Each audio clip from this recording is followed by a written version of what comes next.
That saying, people don't remember what you do, they remember how you made them feel. I think that applies to so many different things, and in communication, I think it's a big point that people miss. So, in my experience, I've worked with over 200 college students and now over 100 people wanting to start their businesses.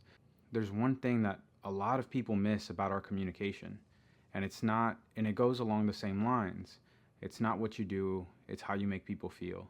It's not what you say, it's how you say it. And this applies to so many different aspects of life. I've seen incredibly competent and effective people get overlooked and get overshadowed because they don't communicate with a sense of authority. They don't communicate with confidence.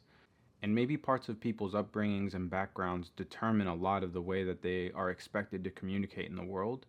But being that we're trying to live our best lives, I think it's incredibly important to know how to use your tone, your presence to influence how people receive the message. It is crazy and baffling sometimes being one of the younger people in a culture and in organizations, seeing people that are great thinkers and have amazing ideas get overlooked because they may be a bit soft spoken, because they tend to only trust a few people with their ideas and they work with those people to improve upon the idea. And then when it comes time to deliver the idea, oftentimes these people will get their ideas taken, they'll get their ideas stolen, other people will take credit for them. And the people that have been working so hard to improve the organization are often overlooked. And I hate seeing it. I think I benefit a bit from my upbringing and from the way my dad raised me, from the way my mentors and coaches have raised me throughout my life to be able to speak with a bit of presence, to be able to be incredibly present, to value people's time, to try to speak effectively and with confidence. And I think some of those things you learn without even knowing you're learning. You kind of pick them up just by your socialization or from the culture that you're in. And I've had people think that I was maybe the brains behind something, and I always do my part to give credit to where the idea came from. But some people actually care more about the messenger than they do where the message originated from. And you see this all the time in celebrity, you see this all the time in media, you see it all the time in politics. It's not so much the message, it's who the messenger is, because the messenger can connect with different audiences. And it's frustrating seeing friends that are maybe a bit more introverted or don't like being in the spotlight or don't like praise or don't like criticism. They're very relational. They prefer to have their feedback on a one-to-one basis. But oftentimes the leader of an organization is so focused on the grand vision and needing to handle all the operations that they can't give the one-on-one time, or mentors or university personnel that are helping so many different students. It's tough to have the bandwidth to help one-to-one students. And oftentimes it's how we say things. A student doesn't need to know that you're opening doors for them. They need to feel that you're opening doors for them. You should be opening doors in both regards. But the feeling of feeling empowered, feeling encouraged, feeling motivated, those are things that can happen because of tone, because of the way that you speak, your presence with someone. We know when someone's not being present. We know, and it's not just the being on your phone. It's the having something in your back of your mind, having something of your own thoughts and waiting for it to be over. And then we notice, oh yeah, they're not really listening. The speed at which people respond to our conversations or to our points of view really is a telltale sign whether someone was really listening or whether they were waiting. So there's a few exercises that I think would really help with improving this aspect of our communication and our presence.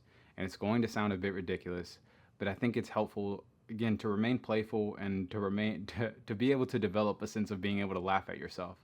One of the things I would recommend, and I'm not just saying this because we're recording, but recording yourself. Recording yourself and watching it back, with the key point of watching it back with someone.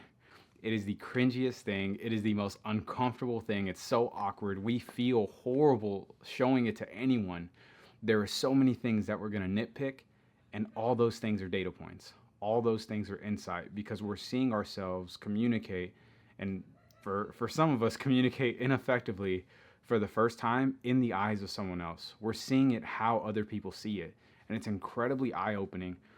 It's very uncomfortable, but I think it's one of those things that would take your presence, that would take your tonality to another level, because that's one of the hardest things for us as humans to do, is to be able to see and perceive ourselves the way other people do. Obviously, it's very easy to get caught up from the world from our lens because it is the only lens we ever see the world through. But seeing it from the eyes of others is going to improve our communication ability faster than anything else. any other experience. And you can get very creative. You can make it an incredibly authoritative speech and speak very directly, or you can be very animated and be very soft-spoken and see if the message comes across properly. There's all these different ways, and a lot of communication, and they say this, is who your target audience is, what is the message that you're delivering. We know this instinctually when we watch movies. If there's certain background music that's very action-oriented, and it's something like a romance, a rom-com, the music doesn't always fit. And so making sure that we're aligned with our message, that we are the messenger that is needed at the time. It's also healthy to have different communication styles and know that you can communicate differently based on the circumstances. Coaches do it all the time. You can have the no favoritism, but understand that some players might need a pat on the back and positive enforcement, while other players you need to motivate them by reminding them of doubters, of naysayers. Every person that you interact with is fueled differently. They receive messages differently. Our backgrounds, our experiences tailor our ability to listen. We read in between the lines all the time. And as communicators who are delivering messages or just living who you are, being yourself, you need to be able to communicate that and understand that some people are going to really love you regardless of who you are. Some people are just not going to like you regardless of who you are. And oftentimes you still need to work together with people like that to accomplish your goal, because we can't control who's in our surroundings. But if we have a purpose, if we have a specific goal in mind, you need to work with who you have until eventually you may find somebody better, or they decide to split away, and that will happen. But I guess this video really comes out of frustration of seeing some incredible people get overlooked, some amazing work that is not being valued because the communication and the way that we communicate is not leading to the message being received properly. What do you think? Does this reflect your own experience? Let me know in the comments. And if you watch the whole video, you might as well like the episode and subscribe to the channel. As always, thanks for listening.